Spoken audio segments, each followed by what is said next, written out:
The golden hues of the autumn afternoon draped themselves over the quiet streets of Brook Hollow, where houses stood like well-mannered sentinels, each with its manicured lawn and carefully chosen exterior colors.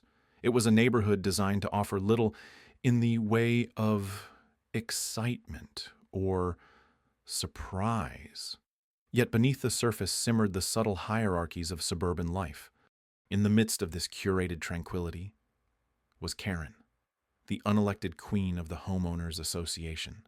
Her presence was a constant, like the distant hum of traffic that you could never quite escape. She moved through the neighborhood with an air of authority, her clipboard clutched like a scepter, doling out judgments on everything from garden gnomes to mailboxes. Her power lay in the details, in the minutiae of bylaws that most found tedious but which she wielded with unerring precision.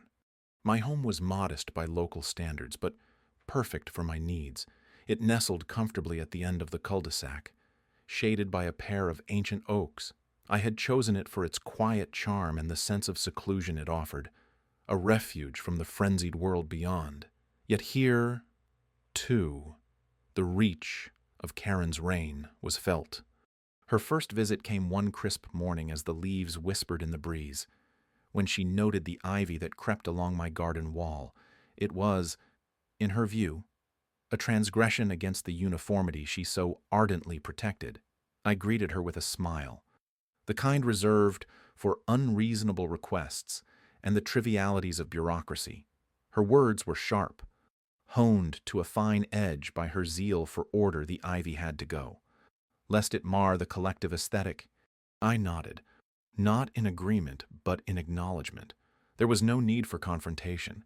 Yet, as she walked away, her heels clicking with a cadence of finality, I felt a stirring within, a flicker of something akin to amusement. She assumed I would conform, that I was merely another piece in her carefully arranged puzzle.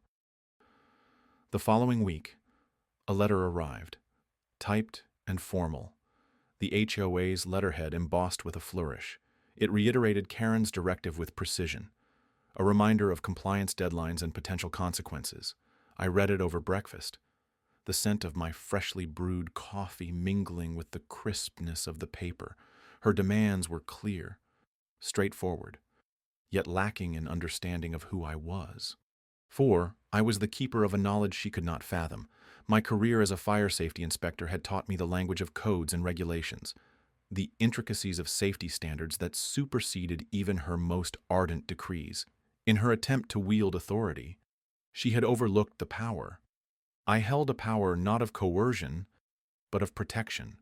I resolved to let the ivy be a silent symbol of my autonomy.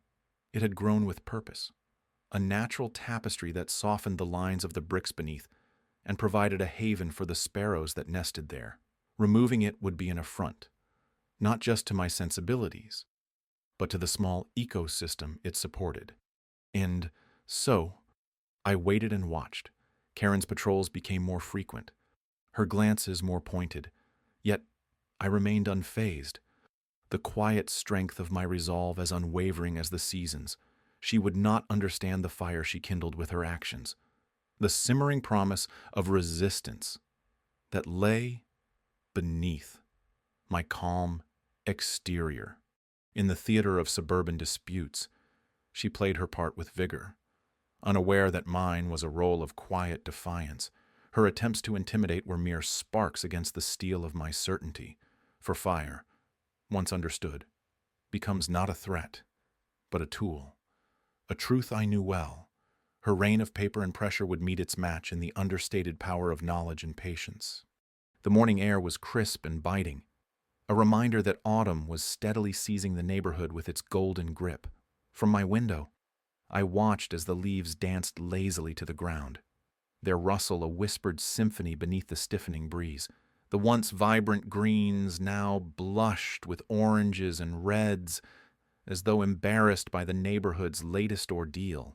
I sipped my coffee, savoring its warmth as I prepared to face the inevitable escalation. Karen was relentless. Her campaign against me had matured from mere nuisance into an art form of absurdity.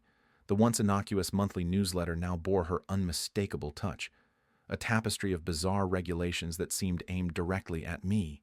It was almost impressive how she managed to twist the mundane into something oppressive under her command. The association's rules became a reflection of her whims, dictated by a need for control masquerading as order. The new leaf color restriction was a particular stroke of genius. According to her latest decree, only certain shades were acceptable for the trees lining our streets. Any deviation was subject to a fine, though nature, in its infinite defiance, seemed to ignore her entirely. I couldn't help but chuckle at the thought of Karen clutching her clipboard, shaking a fist at the treetops as they blithely flaunted their forbidden hues. Then there were the citations. They arrived with a frequency that bordered on harassment, each one more trivial than the last. Improper trash can alignment, an unauthorized garden gnome. I began to suspect she had stationed herself behind my hedge, binoculars in hand, waiting for the slightest transgression. It was almost flattering, in a way, to command such attention. Almost. Whispers drifted through the community like the smoke from a forgotten bonfire, each tale more fantastical than the last. Karen, they said, had eyes everywhere.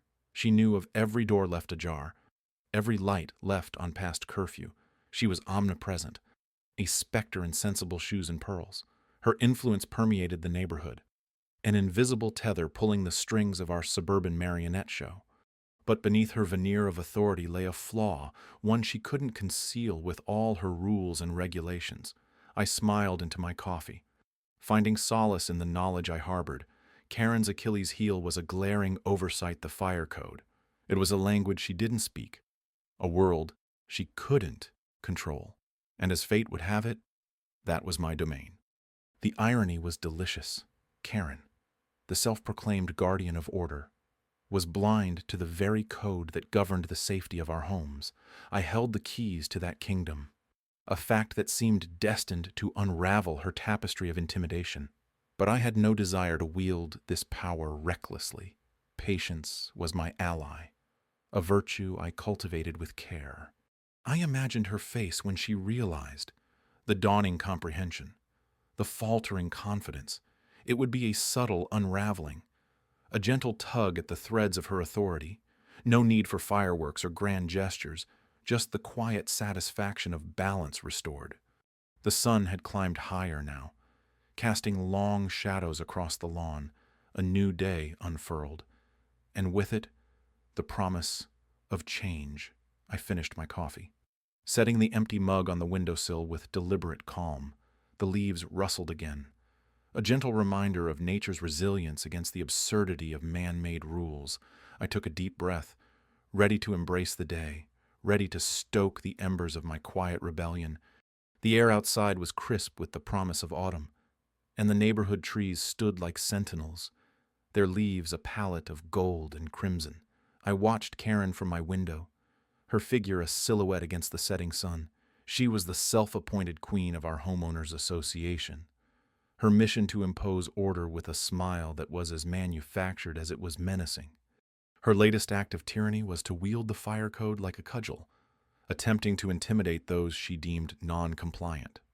But she had no idea what she was up against.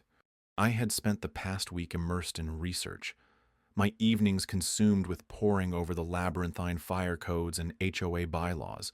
It was like piecing together a puzzle with parts that didn't quite fit a Rubik's Cube of legal jargon and municipal statutes. But I was tenacious. Each page turned revealed a new thread, a new angle, until the entire tapestry of her overreach lay bare before me. The irony of it all amused me. Karen had tried to use fire to reignite her petty power struggle, but she forgot that I was the one who had mastered the art of controlling it. My career as a fire safety officer had taught me not just the laws, but the philosophy of fire, its capricious nature, its capacity for renewal and destruction. If Karen wished to play with fire, I was more than ready to dance with the flames. I documented everything, every email, every notice, every veiled threat couched in bureaucratic language. My office became a war room, papers strewn across the desk, a testament to my preparation. Each piece of evidence was a brushstroke in the masterpiece I was crafting. A subtle counter that relied not on overt confrontation, but on the irresistible weight of truth. I could see her now, strutting down the sidewalk with a clipboard in hand, eyes darting from house to house like a hawk searching for prey. Her hair was pulled back tightly, a symbolic crown of her self-bestowed authority. She stopped in front of my house, the same house she had marked for her next crusade. I waited until she was at my doorstep, poised to launch into her rehearsed diatribe. Instead, I handed her a manila envelope, my weapon of choice.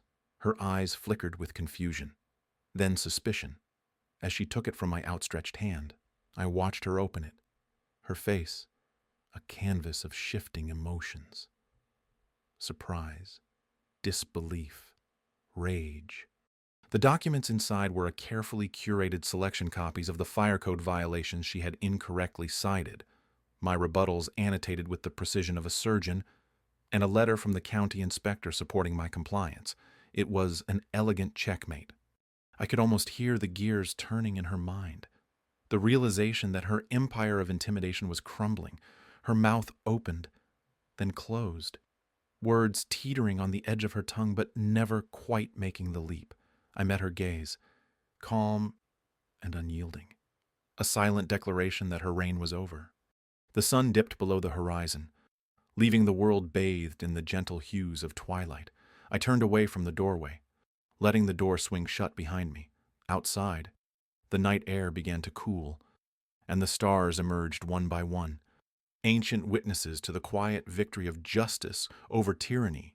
So, Karen had tried to control the fire, but fire, like truth, has a way of finding its own path, and I, with all the subtlety of a flame creeping through dry leaves, had shown her just how powerful that path could be. The morning light filtered through the blinds, casting slender bars of gold across the room. I took a moment to savor the quiet strength of this new day, reminded of the power that lay not in loud proclamations, but in the deliberate precision of action. The quiet was deceptive, a soft lull before I set things in motion. My adversaries in the homeowners association had played their hand, too bold and too public, like gamblers who knew no other way than to raise stakes with bluster. They had tried to use fire as their weapon, ironic. Given my role as the keeper of the fire code, they should have known better. The rules were my terrain. The plan was simple, elegantly so. It was not about confrontation, but about the quiet application of knowledge and a small push in the right direction.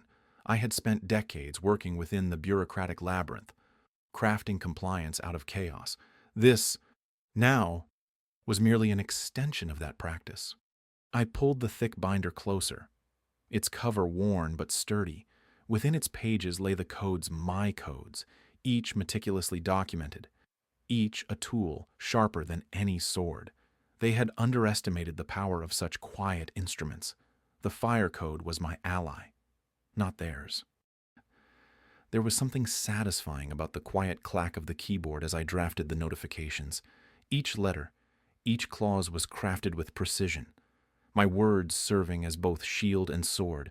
The HOA had violated not just regulations, but the spirit of our community. It was time they were reminded of the rules they claimed to uphold. The letters were sent, each a precise arrow aimed to pierce through bluster and arrogance. Delivery was swift. Digital footprints would lead directly to their inboxes, ensuring there was no escape from the reality I was about to unveil. I imagined their reactions, brows furrowing in confusion, indignation flaring up like a match struck in the wind. They were used to control, but here was control slipping away, grasped firmly in hands they had deemed too inconsequential. It was midday when the first call came. I let it ring through to voicemail, the silence on my end, its own form of response. The second call followed shortly after, more insistent this time. The messages they left were predictable veiled threats laced with a forced politeness, as if etiquette could disguise intent. I let them stew in their own words, knowing full well that their carefully constructed fortress of authority was crumbling, brick by bureaucratic brick. The irony was almost tangible. They had attempted intimidation through fire, only to find themselves ensnared by the very codes they'd overlooked. The fire marshal's office would be paying them a visit, a routine check. I would assure them, nothing more. But I knew the truth. Their infractions were the kind that could not be ignored. As evening shadows lengthened, I closed my eyes, letting the satisfaction of a day well executed wash over me.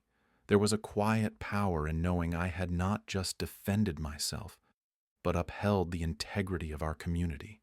In the end, it was not about victory over an adversary. It was about justice, about restoring balance, and it was about the realization that the most profound changes often begin with the smallest of actions, quietly undertaken and patiently pursued. A new day would dawn, and with it, perhaps, a renewed understanding among those who had once sought to wield power like a blunt instrument. As for me, I would continue to watch over the fire, ever vigilant, ever ready. The meeting hall smelled of stale coffee and anticipation. I watched the flicker of emotions dance across the faces of my fellow residents as they filed in, some still wary, others cautiously optimistic. The past weeks had been a whirlwind of whispered rumors and strained smiles, all swirling around the enigma of the fire code, my domain, my secret weapon. Karen was perched near the front, her posture rigid, her eyes darting like a cat assessing a room full of rocking chairs. She had made herself the self-appointed guardian of the homeowners association, wielding rules like blunt instruments. Intimidation was her currency, and she spent it freely. The fire incident had been the latest in her series of power plays, a brazen attempt to use fear as leverage. But she had miscalculated. Fire is not only destructive, it is also illuminating. It reveals, it cleanses, and I knew the code inside and out. As I took my place at the front, I felt the weight of my neighbor's gaze. I was not their savior, merely the steward of their trust. I began with a steady, unhurried cadence, letting each word settle like a stone in a calm pond. Eyes widened as I methodically unraveled the intricacies of the fire code, describing in meticulous detail how Karen's shortcuts and negligence had brought us all to the brink. She shifted in her seat, feigning disinterest, but the room was a symphony of silence. Each pause, a note of tension. The fire code had rules, yes, but it also had spirit, a spirit she had ignored in her quest for control. As I spoke, I watched the realization dawn on my neighbors. Karen's facade was cracking, her influence waning. She had built her authority on fear and manipulation. But now, the truth shone through the cracks like light through a broken window. Her power was ephemeral, a wisp of smoke. My words were not a declaration of victory, but a gentle reminder of the community we once were, and could be again. There was no need for fiery rhetoric or dramatic gestures, just the quiet assurance that the ties binding us were stronger than any single voice of discord. A murmur rippled through the crowd as I finished. Heads nodded, shoulders relaxed. A collective sigh of relief. Karen's reign, it seemed, was over.